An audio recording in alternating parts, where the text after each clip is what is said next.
Welcome to the Act Out Podcast. I'm your host, Adam Tomlin. Today's episode comes from about 50 feet in the air. We stood up and took down a giant Christmas tree in Newport News, Virginia with Ryan Palmer at Ironwood and Glitters Productions.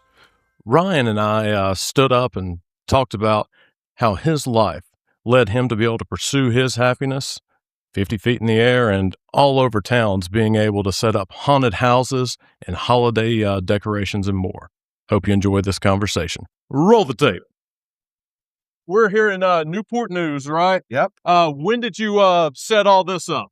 Man, we started setting this up as far as the 50 plus trees that go around the circle. We started setting that up in early October. Oh, wow. Okay. Yep. So it takes a couple of months to do something like Oh, this. for sure. Absolutely. Yep. There's data continuity to all the trees as well as power infrastructure. That takes a good little while to set all that in. And then the city builds the frame, and then we come in and do all the data infrastructure, moving headlights, the branches, snow machines, and all the programming for the tree. And that normally takes place in mid-November, and then they open up in early December. So, how would this get started up? Let's say I'm like the city manager here at Newport News, and I'm like, I want to do something here for the town square. I'm assuming that I don't know what though. Like, I come to you and I'm like, hey man, how are you going to make us look pretty? Or like, how does it normally Yeah, work? absolutely. Sometimes the clients come with an idea, like we want to do a nighttime spectacular that runs every night. Like, great, give us a budget and any kind of budget, rough order of magnitude, and then we can tell you what level of nighttime spectacular you could get. This show started back in 2018 and has been running nightly ever since. And it's a real unique opportunity because the city does this free of charge for the citizens. Oh yeah. And you don't see that very often where a show this big is working every night free of charge for cities, people to come and citizens just to roam around. Yeah. So it's a real special one. Yeah. So, what are y'all doing right now? Taking the branches down, I Yep. assume? Okay. Yep. And so we killed power when we first got here about an hour ago. Uh-huh. And now we're removing the branches and flattening them down so that they can go on their storage racks. And then after that, you see all those green and white cables hanging? Yeah. Those are the data and power cables. So the green ones are power and the white ones are data. And so we'll take all of that off the frame as well and then pack it all into its totes so we can take it out and do it again next year. What's the difference? Power obviously turned on, but what's the data cable? Is that making sure everything's synced up or? It is, yep. So there's a computer in the tree and it sends a certain signal, and PMX 512 is one of them. And we tell the show what to do. So our designers design it all in the computer, the city approves it, and then the computer tells it what to do by sending signal down those cables. And each of the branches has 40 lights on it, and each one of those has a specific address. So the show tells number one to do its thing, and Okay. and the rest of them fall in line from there. All right. Well, how can I help you out? Are we going to be going up top? We are, man. All right. Yeah. You ready? Yeah, man. I'm excited. All right, Let's do let's it. go. How did you get started in this? Well, so I went to college for commercial construction, Oh, okay. but I was in the arts before that. And I had an uncle that was the head audio guy at Austin City Limits for a number of years for construction, but I was always in the arts. And so found the theme park business in 2008 and kind of kept doing consumer events ever since. Okay. And I could see this being like the perfect marriage, so to speak, with construction and arts. 100%. Yeah, we use both all the time. So the art is the last 10%. And Is that the most fun though for you, or is it like just the constructing and getting it all together? so, man, I love all of it. So, I don't particularly have a favorite, but in recent years, the creative side has been more of a joy for me. Yeah. But the logistics of getting them all, taken out of their slumbering warehouses over the winter and getting them all set up, making sure everything is tested and working and all of that. The logistics side of it has always kept me going. I find it to be pretty exciting. How often do you get to flex the creative muscles, so to speak? Do clients usually come in with an idea, or? So it's a little bit of both, but these days, a lot of people just say, hey, we want something cool. And we're like, well, do you know what that is? And they're like, well, you tell us what it is. And well, do you have a budget? Well, you tell us how much we need to spend. Oh, wow. And Okay. so it's a little See that we being get to tough come for up with you. the ideas. So we get to scratch that creative itch pretty much constantly between the shop and here. So what about you? Is this your first time tearing down a commercial Christmas tree? Yeah, this is actually my first time taking down a commercial Christmas tree. All right. Well, welcome. It's actually more fun than I thought. I love being up high. Well, yeah, me too. Any day that we can work off the ground is a good day. So what is a day normally like for you? Huh? Well, that is a great question. Depending on the project and the job site, the tasks are always different. So on this one, we're just responsible for the tree and the content, and like I said, the moving headlights and all that stuff. But on our next site, we did a full overlay of an entire property, and I think you're going to be up there with us. In Charlottesville, right? Yeah, a little bit on that one as well. And so typically there's always machinery involved and a huge organizational component to it. So we brief the crew on what we're going to be doing that day so that everything can stay nice and organized. And then whatever the task at hand is, we tackle it. But we're typically, if the sun's up, so are we, and we're out in the field doing it. So you were saying that you actually bought this like ironwood glitter from somebody, right? Like this is already an established business? Started Ironwood and Glitter from scratch. Oh. And then Ironwood and Glitter bought Keen Designs, which is our shop down in Florida. A good friend of mine, Sean Keeney, had that business up and running for about 17 years, making scenic items and everything that you see for haunted houses and Santa sets and all sorts of in-park decor. So what were you doing before you started Ironwood? Well, right before, I was actually working for the company that makes this tree, S4 Lights. Okay. And I was their integration manager. So if you had a sizable install, or even if you didn't, I just helped you use the products and inform you on what the products do and how they work and how you need to take care of them and all that fun stuff. And before that, I was working with various companies all across the United States doing similar type large-scale commercial events. Theme parks, cruise lines, aquariums, and botanical gardens. What made you decide to start this? Take control of my own destiny. Okay. Definitely had a family, and I was traveling entirely too much. All throughout COVID, I kept traveling. I was just on the road all the time. So you were saying that you wanted to work for yourself. Yes, sir. And didn't want to have to travel as much, right? That's correct. And just keep putting good work out there. And luckily, we've been able to keep doing it. How hard was it to get started? It was easier than I thought it would be. Is this about a typical size crew for you? It is, yeah. During install, it'll get higher numbers because the detail associated with putting them together is a lot more intense than taking them down. As long as we stay organized, the next time we put it in becomes easier.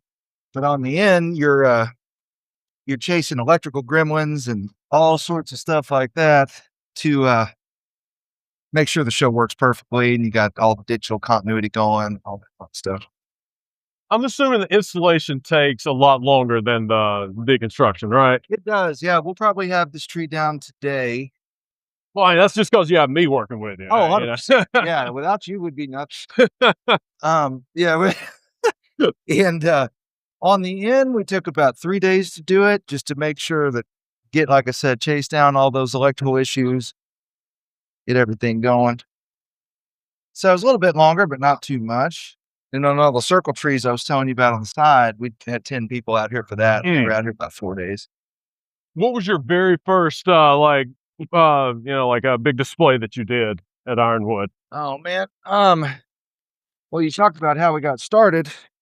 So the very first thing that we did is went up to Sesame Place Amusement Park and helped them take apart an installation that they had already ongoing, and that rolled right into the next one and the next one. And so luckily that was year one of the Winter Wander.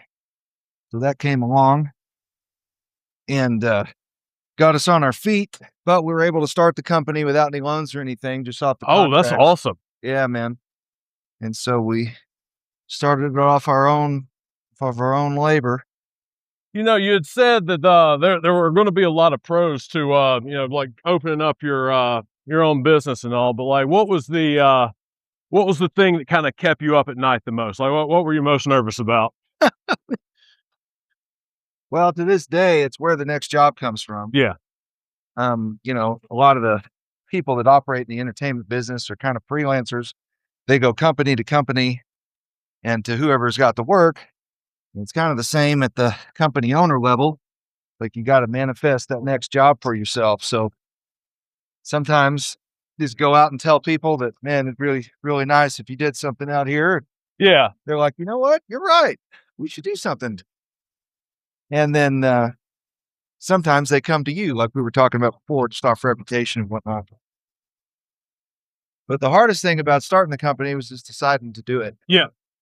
You think, oh man, I don't know if I'm going to be successful, all that stuff. And once you silence that, just go for it. You know, I think for me, I'd had in my head, that I wanted to start a podcast. And so I kind of like started like picturing like, like what it would look like. And like whenever you're imagining it, you're thinking you're going to be so successful and stuff. I think that it was tough for me to take that first step Leap. Yeah. because I was like, if I'm not perfect, this is going to be a complete failure. Oh, okay. Yeah, no, that makes total sense. And That's the thing, man. Perfection is impossible unless you're God himself. So you got to quit fighting that perfection angle and just try to be the best you can. And I found that as long as you're doing that, your work will speak for itself and people will, like in your case, enjoy what you're doing. And in our case, enjoy what we're putting out there for them to see. And it's all the same thing. I mean, you're in entertainment just like we are. Well, it seems that you learned that you don't have to be perfect lesson without having to spend like tens of thousands of dollars in therapy. So congratulations, sir. No, I'm caught up with you on that. Yeah, no, we're I think though, like once I was finally able to like realize that I didn't have to be perfect, like all that the episode needed to do, first of all, is just get out there, just do it in the first place. But really after that, and kind of to your point of like trying to find that next job, it's like all you need is one person to get something from this and get you something else. That's it. That's it.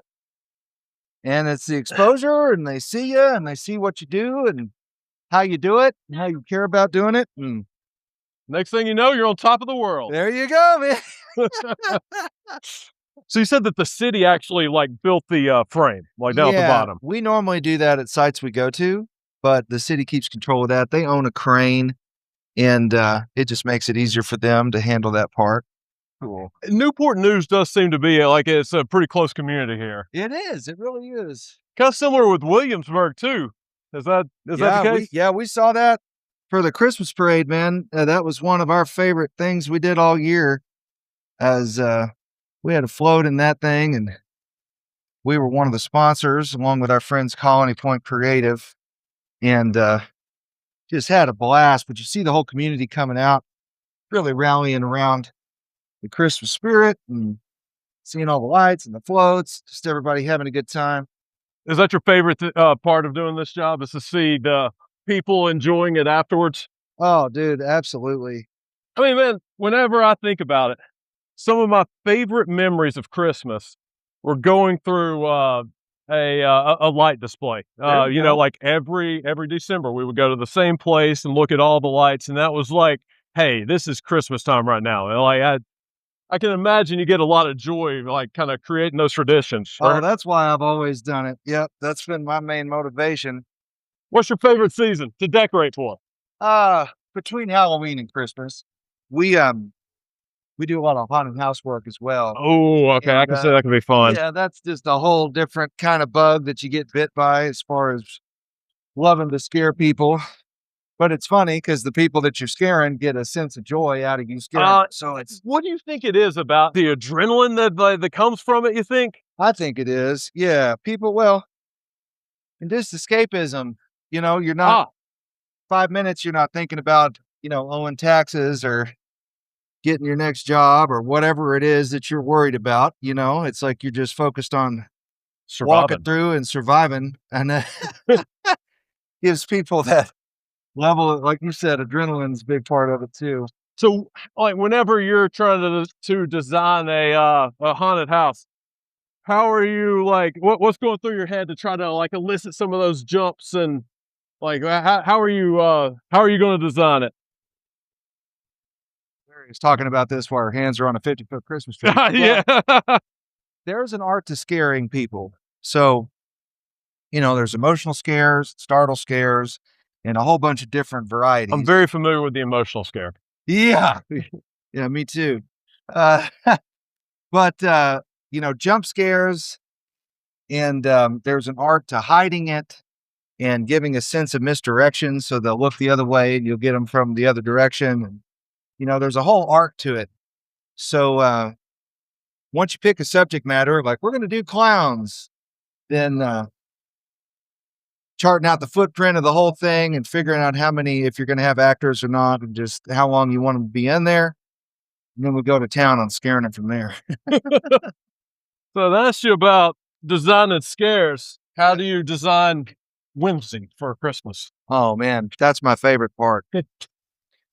So designing with light is just a whole nother animal, but if you go to the trade shows, there's a certain amount of companies that produce certain props and different things that you can use. What we like to do is make our own so that our clients have shows that are more unique than other clients. Yeah. Like you saw our Nutcracker, and you'll see another one at Boar's Head. Like that's the only one that exists, and it's not just out of a catalog or something you're going to see at the mall or that kind of thing. So, but it's a true joy. And the darker the environment, the better it is. Yeah. What's been like the coolest town you've got to spend time in? Well, every year we work in about 9 different states. I got my spots all over the place. So I spent a lot of time in Philly. Okay. So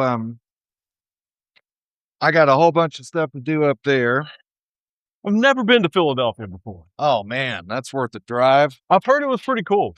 Are you from the East Coast? Yeah. Oh wow, that's crazy. But I mean, I'm from rural Oh Georgia. yeah, you said that. Yeah, rural Georgia. What's the hardest part of your job? Sometimes staying positive when you're in a world of 1,000 problems in 2 different businesses, there's always going to be a problem. And it's pretty easy just to go, and I'm not dealing with this or whatever. Yeah. But, as the ultimate decision maker, you can't do that. And so, just no matter what the situation, keeping a positive attitude and finding the solution instead of giving up, Now, a lot of the times to me, that just kind of comes natural. So I don't really have to think about it. It's kind of on autopilot. But self-care, I'm kind of always out in the field doing something. So I tend to find the most decent cup of coffee that I possibly can. And kind of thought that self-care was it's like I just treating yourself lavishly or something. But the way my therapist actually explained like self-care, she was like, it's creating a life that you don't feel like you have to escape from. dude, And I really huge. like that. That's huge. I've gone to mine before, just struggling, like, why is this so hard? And she gave me a good zinger this year that I really resonated with. She's like, well, it's as hard as you make it. And What'd she say? it's as hard as you make it. It's as stressful as Yeah. you make it. You care as much as you let yourself, So I think a lot of that is perspective. Been the most rewarding thing you did in 2025? Oh man. I got to be with my family more than I have ever. Like we started homeschooling my daughter, Mm-hmm. and so that allowed them when I had to go out for longer stints, they came with me. And so keeping my family with me more um than ever this year was a huge win. And I'm sure that, validates. That's one of the reasons why you were wanting to start this in the first place. Oh, absolutely. I programmed my first light show this year. Normally we have people do that, and I was able to do it on a 63,000 pixel show that we did at Boar's Head. And that was super rewarding for me. Is that something you want to get more into, you think? Well, as the owner, it's better for me to have people do that just for my time, but that was super rewarding to see your efforts directly reflected Hmm. in kind of your emotion go into it so that you know, if you think it looks cool and other people think it looks cool, then it's like, man, that was really valuable time, that was worth it. So I got to have that moment this year, which was pretty cool too. And my family got to see it, which was even cooler. But for me, this part of the entertainment industry, like the people that see this tree, you'll never know who we are. Like that's not what it's about. Yeah. It's about knowing that like your efforts or standing out in the cold all day long, whatever, is going to have a benefit on somebody that you don't know. And some people think about it that way, and some people don't. It's just lights and wire and that kind of thing, and that's fine too. But I sure do think about it that way. I couldn't imagine, especially like if I were the owner of a business like this, I couldn't imagine just thinking of this as lights and, like lights and some beams or something. Yeah. I mean, I would imagine your passion kind of spills out in everything you do. That is the way that we think about it at this company, that is for sure. And if you put that intention into what you're doing, the end result can't help but be better. Ryan, thank you so much for acting out with me.